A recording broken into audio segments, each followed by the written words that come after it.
Welcome to ஜோதிமா சமையல். நம்ம இப்போ செய்ய போகிறது சேப்பக்கிழங்கு இலை சாம்பார். பாருங்க, இந்த மாதிரி இலசான இலையா பறிச்சுட்டு வந்து வச்சுக்கிறேன். நம்ம கார்டனில் தான் இது இருந்தது. இப்போ நல்லா இலசா தண்டுலாம் கொஞ்சம் மெலிசாக இருக்கணும். சாம்பாருக்கு நல்லா டேஸ்டாக இருக்கும். பாருங்க, இப்போ இதை போட்டு சாம்பார் வைக்க போகிறேன். இதுக்கு தேவையானது ஒரு 10 இலை பறிச்சுக்கோங்க. அப்புறம் 2 தக்காளி, ஒரு பச்சை மிளகாய், கொஞ்சோண்டு பெருங்காயம், அப்புறம் கொஞ்சம் பூண்டு, இதெல்லாம் நம்ம இப்போ போட்டு வேக வைக்க போகிறோம். பருப்பு நல்லா அலசிட்டு இப்போ பச்சை மிளகாய் போட்டுக்கலாம். இப்போ தக்காளி போட்டுக்கலாம். அப்புறம் பெருங்காயம் போட்டுக்கலாம். அப்புறம் கொஞ்சம் பூண்டு போட்டுக்கலாம்.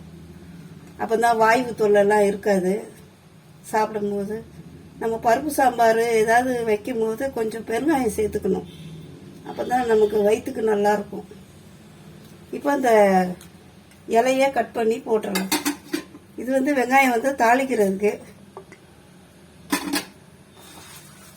இந்த இலையை கட் பண்ணி இந்த தக்காளி கூட போட்டுருவோம்.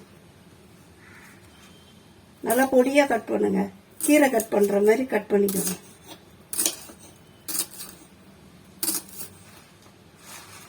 அப்படியே தண்டோடய போடலாம்,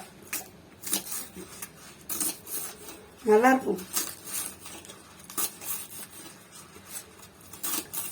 இந்த இலையில அடை செய்யலாம்.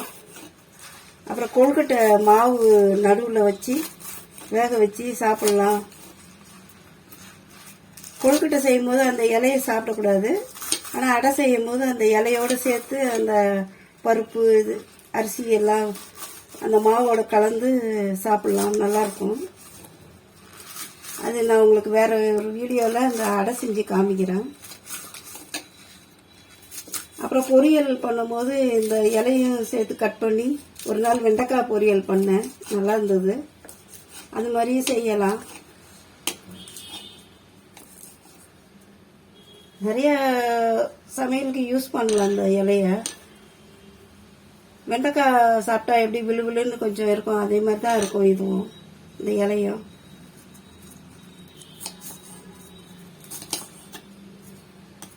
நல்லா பொடியாக கட் பண்ணிக்கணும்.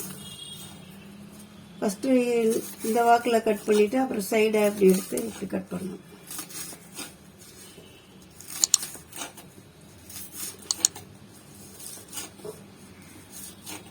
நம்ம நல்லா பொடியாக கட் பண்ணிட்டோம். இது அப்படியே அந்த பருப்பில் போட்டுருவோம். பருப்பில் போட்டு வேக வச்சிடலாம். வேக வச்சுட்டு அதுக்கப்புறம் தாளிக்கலாம். இப்போ நம்ம இதை வேக வச்சிடலாம். பருப்பு நல்லா வேகட்டும், காய்கறிலாம் வேகட்டும். நம்ம இப்போ இதை மூடி போட்டுடலாம். நல்லா வெந்ததுக்கப்புறம் தாளிச்சிடலாம். A few moments later. நம்ம இப்போ பருப்பும் கீரையும் இந்த சேப்பக்கிழங்கு இலையும் போட்டு நல்லா வேக வச்சுக்கிறோம். இப்போ இதை நம்ம தாளிக்க போகிறோம். வாங்க தாளிக்கலாம்.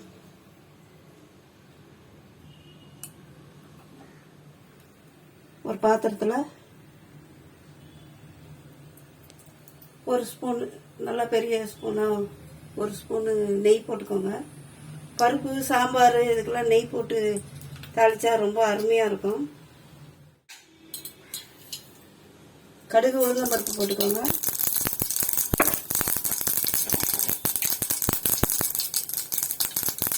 வெந்தயம் போட்டுக்கோங்க.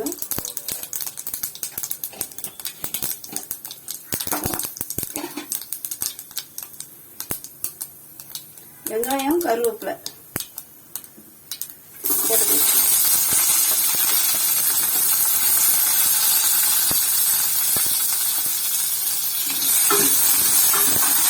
கொஞ்சம் வதங்கணும் வெங்காயம்.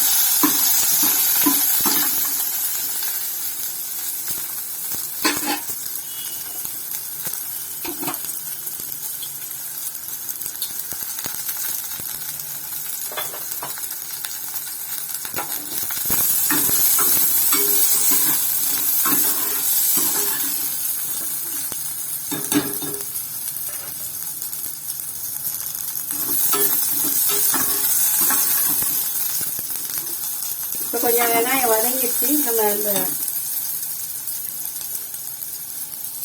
வேக வச்ச பருப்பை இதில் ஊற்றிடலாம்.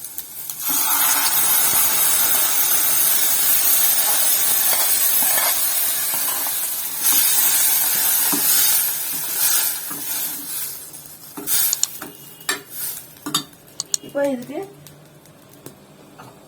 தேவையான அளவு உப்பு, சாம்பாருக்கு தேவையான அளவு உப்பு போட்டுக்கலாம்.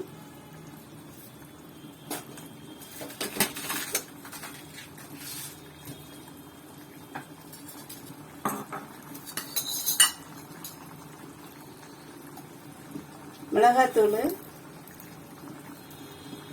ஒரு 2 ஸ்பூன் போட்டுக்கலாம்.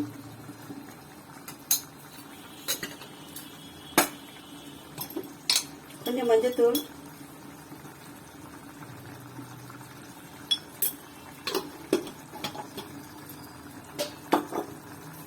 நம்ம பெருங்காயம் எல்லாமே போட்டாச்சு. இப்போ நல்லா கொதி வந்தோடனே கொஞ்சம் புளி போடுறதா இருந்தால் போட்டுக்கோங்க. ஒரு 2 சின்னதாக இவ்வளோ உண்டு புளி போட்டுக்கோங்க. புளி போடாமையும் சாப்பிடலாம் சாம்பார்.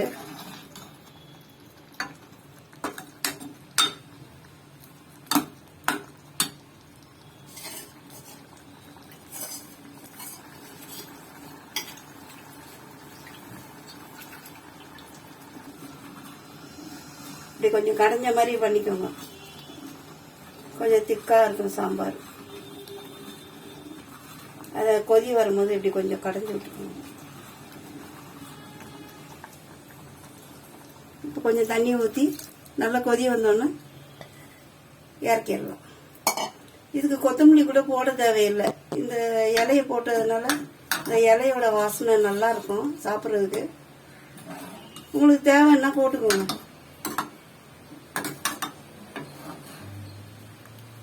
நான் இன்னைக்கு புளியும் கொத்தமல்லியும் போடாம தான் செய்கிறேன். இந்த இலை சாம்பார், சேப்பக்கிழங்கு இலை சாம்பாருக்கு புளி போடலை. உங்களுக்கு வேணும்னா புளியும் கொத்தமல்லியும் போட்டுக்கோங்க. இப்போ நம்ம சாம்பார் நல்லா கொதிச்சு வர்றது, நல்லா திக்காயிருச்சு பாருங்க. நல்லா திக்காயிருச்சு. நம்ம இப்போ இறக்கி சாப்பிட்ற பக்குவத்துக்கு வந்துருச்சு.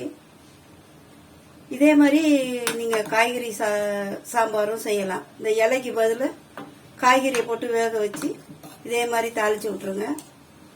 ரொம்ப அருமையாக இருக்கும். அதுக்கு கொஞ்சம் புளி, 2 கொட்டை புளி, கொஞ்சம் கொத்தமல்லியும் போடுங்க. ரொம்ப சுவையாக இருக்கும்.